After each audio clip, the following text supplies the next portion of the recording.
বাচ্চা নিয়ে খাবো তার মতো আমার বাসায় কিচ্ছু নাই। আমার স্বামী বিদেশ খাটে। আমি এখন এটা কি করব? আমার ঘর থেকে কিচ্ছু নাই, আমি বের করে মরিচ বাড়িতে দিব।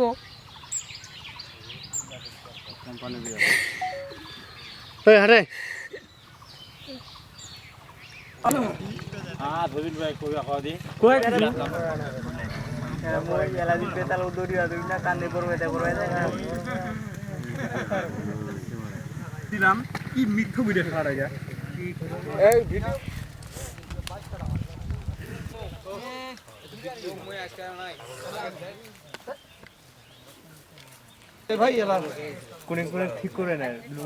আমি 1 একর বেগুন আবাদ লাগাইছি। এই আবাদে আগে গাছের অবস্থা খুব ভালো ছিল।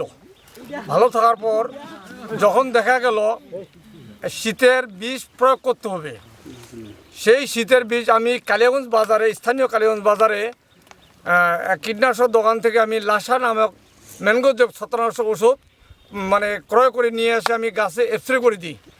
স্প্রে করে দেওয়ার পরে গাছের পাতা আমার কোঁকড়া হয়ে যায়। কোঁকড়া হওয়ার পরে আমি আমার স্থানীয় প্রশাসন বোদা উপজেলা থানা নির্বাহী কর্মকর্তার বরাবরে লিখিতভাবে আবেদন করি। এই আবেদনের পরিপ্রেক্ষিতে ইউনো মহোদয় কৃষি অফিসার মহোদয়কে পাঠাইছেন। এই সরজমিনে তদন্ত করেছে, দেখতেছেন এখন গাছের এই ছত্রাকনাশক ওষুধটাই সবচেয়ে ক্ষতিকর করেছে। এই ক্ষতিকর কারণে আমি যে এই 1 একর জমি বেগুন আবাদ লাগাইছি, এই লাগার ফলে আমি বিভিন্ন ঋণ ব্র্যাক এবং বিভিন্ন এনজিও থেকে আমি লোন গ্রহণ করে এই টাকা আমি এখানে প্রয়োগ করেছি। এই নাসা নামক ওষুধটা নিয়ে আসে আমি দিছি, দেওয়ার পরে 7 থেকে 8 দিন পর সব গাছগুলো একদম পলটে গেছি। যাওয়ার পর যে দোকানে নিয়েছি সেই দোকানের কাছে গেছি, যাই বলতেছি বলছি আমি কোম্পানিকে জানাবো। জানার পরে কোম্পানি আসছিল, আসার পরে ওরা চলে গেছে, আর এখন পর্যন্ত আসতেছে না। আমার দোকান থেকে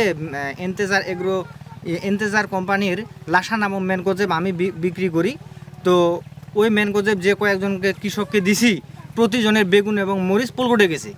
তো এর মধ্যে আমি সুষ্ঠু সমাধানের জন্য আমি ওই কোম্পানিকে ফোন দিছি। ওরা তো অবিশ্বাস করতেছে, আসে ওরা পরীক্ষামূলক কয়েকটা গাছে দিছে।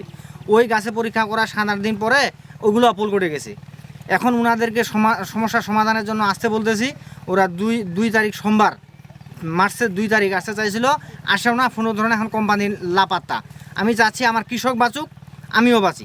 স্যারের প্রতিনিধি হয়ে আমি এখানে মাঠ পর্যায়ে আসি। শতাধিক কৃষক এখানে ছিল, আমরা কথা বলেছি। তো কৃষকের তথ্য যেভাবে আমাদেরকে দিচ্ছেন সেটা হচ্ছে এন্তেজার অ্যাগ্রো কেমিক্যালস অথবা এরকম নামটা হবে ওনাদের একটা ম্যানগোজেব, যার নাম লাসা। ওইটা প্রয়োগ করার দ্বারা পাতাগুলো কুঁকড়ে যায়। তো আমরা দেখি কৃষকের যে তথ্য এবং মাঠ পর্যায়ের চিত্র একই রকম, এটা আমরা মিল পাই। এটা আমরা স্যাম্পল কালেকশন আমরা করে আমরা এটা টেস্টে পাঠাবো।